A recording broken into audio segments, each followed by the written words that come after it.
Hello বন্ধুরা, আজকে আবার চলে আসলাম একটা নতুন ব্লগ নিয়ে। তো আজকে আমাদের বাড়িতে পূজা। তো এখন পূজার কাজ করব, পূজা দেব। চান টান করে আসলাম। তো এখন পূজার জন্য পূজার সামগ্রী রেডি করব। তোমাদের একটু ব্লগের মাধ্যমে দেখানোর চেষ্টা করলাম। দেখো বন্ধুরা, তোমরা দেখো। তো আমার সাথে আমার মামা আছে, আমরা চান টান করে আসলাম। তো এখন পূজার সামগ্রী কাটা হবে। তো এখানে সব সামগ্রী রাখলাম, ফল মূল এগুলি কাটবো। এখন কেটে কেটে তারপর পুজো দেব। তো এখন এগুলিকে এক এক করে মা কেটে ফেললো। তো আমিও মার সাথে কিছু হেল্প করলাম। তো হেল্প করে এখন এগুলি করে নিয়ে যাচ্ছে। তো এখন পূজা সাজানো হবে। তো এই কাটাটা মোটামুটি কমপ্লিট হয়ে গিয়েছে।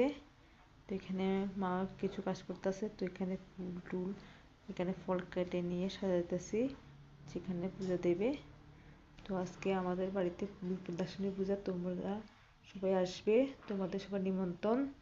তো আমাদের পূজা মোটামুটি রেডি হয়ে গিয়েছে। তো এখানে ঘট স্থাপন। তো এখানে ঘটটা একটু সাজালাম।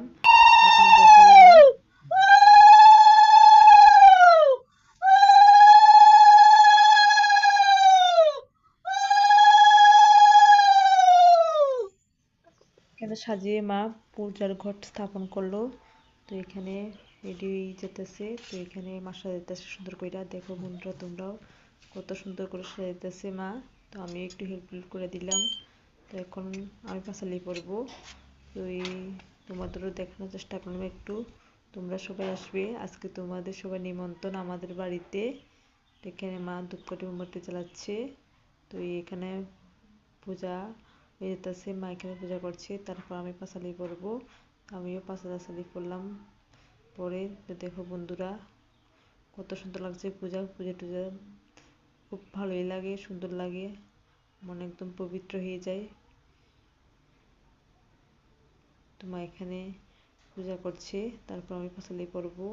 তো দেখো, তো আজকে আমাদের দিয়ে দিচ্ছে বিপন্নাসনী পূজা। তোমরা কে কবে দেবে পূজা? আজকে আমাদের বাড়িতে হয়ে যাচ্ছে পূজা। তো এখানে মোটামুটি পূজা কমপ্লিট হয়ে গিয়েছে। দেখো বন্ধুরা, তোমাদের একটু দেখাতে যাচ্ছি। পূজা এখন শেষ হয়ে গিয়েছে। এখন ঠাকুরে খাবে, তারপর আমরা খাবো। তো এখন একটু পরে প্রসাদগুলি খাবো। একটু ঠাকুরের জন্য রাখতে হয়। তো রাখা টাকা পূজা কমপ্লিট, রাখা টাকা হয়ে গিয়েছে। তখন পূজার প্রসাদ খাবো। প্রসাদ টসাদ খেয়ে, তো আজকে যেটুকুই ব্লগ। তোমাদের ভালো লাগলে একটু লাইক কমেন্ট